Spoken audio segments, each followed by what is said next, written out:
नमस्कार साथियों, स्वागत है सभी का केडी ऑनलाइन क्लासेस के यूट्यूब चैनल पर।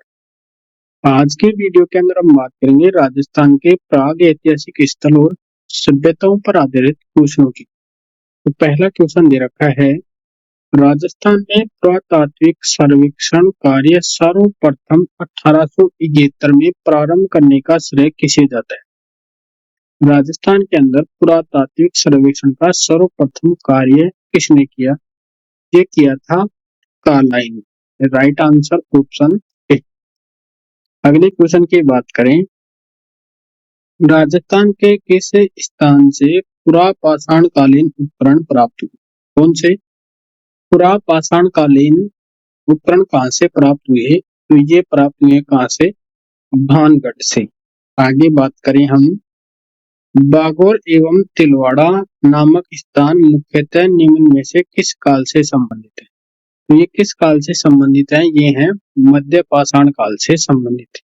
कौन से काल से? मध्य पाषाण काल से संबंधित। निम्न में से लूनी नदी के किनारे स्थित सभ्यता, लूनी नदी के किनारे कौन सी सभ्यता विकसित हुई? ये हुई कौन सी? Tilwara. Right answer option A. प्राचीन युग की चित्रशाला किसे कहा जाता है? प्राचीन युग की चित्रशाला किसे कहा जाता है? ये कहा जाता है किसको? विराटनगर को। आगे हम बात करें, ताम्रयुगीन सभ्यता स्थल झाड़ोल कहाँ स्थित है? कौन सा? झाड़ोल। ये कौन से जिले में स्थित है? ये है उदयपुर के अंदर। निम्न में से कौन सी एक ताम्रयुगीन सभ्यता नहीं? ताम्रयुगीन सभ्यता नहीं, ये कौन सी नहीं थी? ये थी सुमारी। ये कैसी सभ्यता थी? लोहा युगीन सभ्यता के अवशेष प्राप्त हुए यहाँ से। झाड़ोल उदयपुर, पुराड़ा नागौर और साबणिया बीकानेर से क्या समान? इन तीनों के अंदर क्या समानता है? तो ये है ताम्र उपकरणों के भंडार प्राप्त हुए यहाँ से। किससे ताम्रयुगीन सभ्यता से हारपून प्राप्त हुआ? हारपून नामक उपकरण कहाँ से प्राप्त हुआ? तो ये प्राप्त हुआ मल्हा से। कालीबंगा उत्तरी राजस्थान के हनुमानगढ़ जिले में कौन सी नदी के किनारे स्थित है? तो कौन सी नदी के किनारे स्थित है? ये घग्गर नदी के किनारे। कालीबंगा सभ्यता को सर्वप्रथम प्रकाश में लाने का श्रेय किसे जाता है? तो कालीबंगा को सर्वप्रथम प्रकाश में श्रेय लाने का किसी को जाता है? ये जाता है किसी को? अमलानंद घोष। प्रोफेसर अमलानंद घोष ने किस वर्ष राजस्थान में कालीबंगा स्थल की पुनः खोज की थी? तो कब की थी? ये की थी 1952 के अंदर। कालीबंगा का उत्खनन कार्य कितने स्तरों पर किया गया? कालीबंगा का उत्खनन कितने स्तरों पर हुआ? 5 स्तरों पर। कालीबंगा का शाब्दिक अर्थ, कालीबंगा का शाब्दिक अर्थ क्या है? काली चूड़ियां। इस सभ्यता को दीनहीन बस्ती यानी गरीबी बस्ती कहा जाता है। ये कहा जाता है किसको? कालीबंगा। निम्नलिखित में से किस स्थल से अग्नि वेदिकाएं मिली है? अग्नि वेदिकाएं कौन सी सभ्यता स्थल से प्राप्त हुई है? ये हुई है कालीबंगा। आगे बात करें कि कालीबंगा क्षेत्र में कितनी अग्नि वेदिकाएं प्राप्त हुई? कालीबंगा क्षेत्र से कितनी अग्नि वेदिकाएं प्राप्त हुई? 7 अग्नि वेदिकाएं। कालीबंगा से निम्न में से किस फसल के अवशेष प्राप्त? तो ये किसके हुए? जौ के।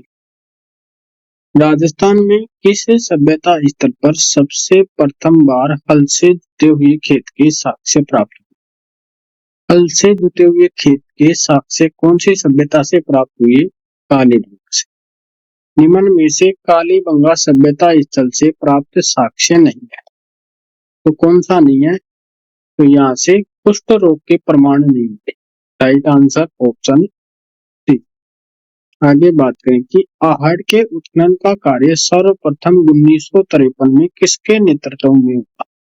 तो आहड़ का उत्खनन कार्य सर्वप्रथम किसके निर्देशन में हुआ? ये हुआ अक्षय कीर्ति व्यास के निर्देशन। निम्न में से कौन सा सुमेलित नहीं है? एक तरफ है प्राचीन स्थल और दूसरा है उत्खनन। Bairat Dayaram Sahni, Ahar SP. Jain, Kalibangan SK. Ghosh, Bagor VN. Mishra. तो सुमेलित कौन सा नहीं है? आहड़, एसपी जैन, ये सुमेलित नहीं। आहड़ सभ्यता स्थित है। आहड़ कौन सी नदी के किनारे स्थित है? ये है बनास नदी के किनारे। निम्नलिखित जिलों में से किस जिले में आहड़ संस्कृति के अवशेष प्राप्त? आहड़ के अवशेष कौन सी जिले से प्राप्त हुए? ये प्राप्त हुए उदयपुर से। राजस्थान की किस सभ्यता को ताम्रवती नगरी के नाम से जाना जाता है? तो ये किसको जाना जाता है? आहड़। धूलकोट कहाँ स्थित है? तो ये कहाँ स्थित है? आहड़ के अंदर। आहड़ सभ्यता किस अन्य नाम से जानी जाती है? आहड़ का अन्य नाम क्या है? आघाटपुर। निम्नलिखित में से किस संस्कृति को बनास संस्कृति कहा जाता है? बनास संस्कृति किस संस्कृति को कहा जाता है? ये कहा जाता है आहड़ संस्कृति को। आहड़ सभ्यता स्थल के उत्खनन के किस स्तर से तांबे की कुल्हाड़ी प्राप्त? तांबे की कुल्हाड़ी किस स्तर से प्राप्त हुई? चतुर्थ स्तर से। अनाज रखने के बड़े मृत भांड जिन्हें क्या कहते हैं? बोरे बकोटे कहा जाता है। किस सभ्यता से प्राप्त हुई? तो ये हुए आहड़ सभ्यता से। कौन सी वस्तु आहड़ सभ्यता के स्थलों से संबंधित नहीं है? चावल, कर्षण लोहित मर्दभांड, तांबे की वस्तुएं, चित्रित दूसरे मर्दभांड। तो कौन से नहीं है? चित्रित दूसरे मर्दभांड। निम्न में से आहड़ सभ्यता स्थल से प्राप्त अवशेष नहीं। आहड़ से कौन सा अवशेष प्राप्त नहीं हुआ? तो ये नहीं प्राप्त हुआ कौन सा? टोटीदार घड़े। गिलुंड और भगवानपुरा किस सभ्यता से संबंधित? कौन कौन सी सभ्यताएं? गिलुंड और भगवानपुरा किस सभ्यता स्थल से संबंधित है? तो ये है आहड़ से।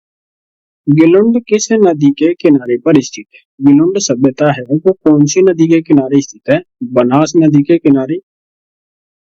राजस्थान के किस जिले में गिलुंड पुरातात्विक स्थल प्राप्त हुआ? गिलुंड सभ्यता कौन से जिले से प्राप्त हुई? ये होगी राजसमंद जिले से प्राप्त। 1998 में राजस्थान के भीलवाड़ा जिले में किस स्थल की खुदाई की? तो कौन से स्थल की खुदाई की गई? ओजियाना की। निम्न में से कौन सा सुमेलित नहीं? आहड़, एच.डी. साकलिया, बागोर, वी.एन. मिश्र, बैराट, डी.आर. सानी, ओजियाना, के.एन. तो सुमेलित कौन सा नहीं है? Oceania, K. N.. पचमाता सभ्यता किस जिले में स्थित है? पचमाता कौन से जिले में स्थित है? ये है राजसमंद के अंदर। निम्न में से किस सभ्यता को भारत की सभी ताम्रयुगीन सभ्यताओं की जननी माना जाता है? तो किसे माना जाता है? गणेश्वर। सीकर जिले के नीमका थाना में कांतली नदी के उद्गम पर खोजा गया ताम्र संस्कृति का महत्वपूर्ण स्थान कौन सा है? तो कौन सा है? गणेश्वर। गणेश्वर की सभ्यता संस्कृति का महत्वपूर्ण स्थल है। तो कौन सा? यह है ताम्रयुगीन सभ्यता। गणेश्वर सभ्यता का उत्खनन किसके निर्देशन में हुआ? गणेश्वर सभ्यता है उसका उत्खनन किसके निर्देशन में हुआ? आर.सी. अग्रवाल के निर्देशन में। प्राग ऐतिहासिक बस्ती जो हड़प्पा संस्कृति को तांबे की आपूर्ति करती थी, कौन सी थी? गणेश्वर सभ्यता। गणेश्वर से प्राप्त मृद भांड किस प्रकार के? तो किस प्रकार के हैं? ये हैं गैरिक मृद भांड। किसी सभ्यता स्थल से कपिसवर्णी मृद भांड प्राप्त हुई? तो किस सभ्यता से? गणेश्वर से। निम्नलिखित में से किस सभ्यता में मकान व बस्तियों के निर्माण में ईंटों का प्रयोग नहीं हुआ? तो ये प्राप्त हुआ है कहां से? गणेश्वर सभ्यता से। किस जिले में बालाथल सभ्यता स्थित है? बालाथल सभ्यता कौन से जिले में है? ये है उदयपुर के अंदर। निम्नलिखित में से किसने बालाथल का उत्खनन कार्य? बालाथल का उत्खनन किसने किया? बीबी नाम ने। भरतपुर जिले के किस गांव में उत्खनन से ताम्रयुगीन सभ्यता के अवशेष मिले? ताम्रयुगीन सभ्यता के अवशेष भरतपुर जिले के कौन सी सभ्यता से मिले हैं? ये मिले हैं न्होर से। किसे पुरातात्विक स्तर की खुदाई में खड़े यक्ष की पाषाण प्रतिमा प्राप्त? तो ये कहां से प्राप्त हुई है? ये प्राप्त हुई है न्होर से। निम्न में से किस स्थल से जाक बाबा की प्रतिमा प्राप्त? जाक बाबा की प्रतिमा कहां से? न्होर, भरतपुर से। निम्नलिखित में से किस स्थल से भारत की सबसे पुरानी लौह भट्टी की खोज की गई? तो ये कहाँ से की गई है? सोनारी। सोनारी सभ्यता के अवशेष कहाँ से प्राप्त हुए? तो ये कहाँ है सोनारी सभ्यता? झुंझुनू के अंदर।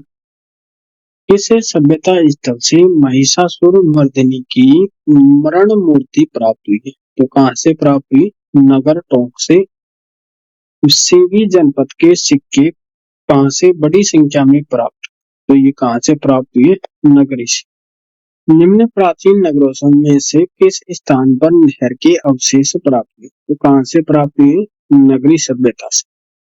चित्तौड़गढ़ के निकट स्थित नगरी सभ्यता की खोज किसने की? तो ये किसने की थी? कार्लाइन ने। रेड के उत्खनन कार्य किसके नेतृत्व में हुआ? तो किसके नेतृत्व में हुआ? ये हुआ के.एन. पुरी के निर्देशन। वह स्थान जिसे प्राचीन भारत का टाटा नगर कहा, किसे कहा जाता है? रेड टोंक। आगे बात करें, निम्नलिखित में से किस प्राचीन स्थल के उत्खनन में मालव जनपद की लौह सामग्री के विशाल भंडार प्राप्त हुए? तो ये कहाँ से प्राप्त हुए हैं? रेड टोंक से। राजस्थान के जालोर जिले में किस सभ्यता की खोज? तो किसकी हुई? भीनमाल सभ्यता की। बागोर भीलवाड़ा जिले में किस नदी के कांठे पर स्थित है, यानी किनारे पर स्थित है? तो यह है कोठारी नदी के किनारे। राजस्थान में पशुपालन के प्राचीनतम साक्ष्य कहाँ से प्राप्त हुए? तो कहाँ से प्राप्त हुए? बागोर सभ्यता से। पुरातात्विक नील रतन बनर्जी और कैलाश नाथ दीक्षित निम्न में से किस पुरा स्थल के उत्खनन से संबंधित है? तो किससे संबंधित है? यह है बैराट सभ्यता से। भीम डोंगरी गणेश डोंगरी बीजक की पहाड़ी राजस्थान की किस सभ्यता से संबंधित है? ये है बैराट से। बैराट की प्रथम उत्खनन किसके नेतृत्व में? यह हुआ दयाराम साहनी के निर्देशन। लास्ट क्वेश्चन है कि किसे पुरा स्थल पर चित्रित शैलाश्रय प्राप्त हुई? तो कहाँ से? बैराट से। इसके आगे हम नेक्स्ट वीडियो के अंदर बात करेंगे। तब तक के लिए धन्यवाद दोस्तों। जय हिंद।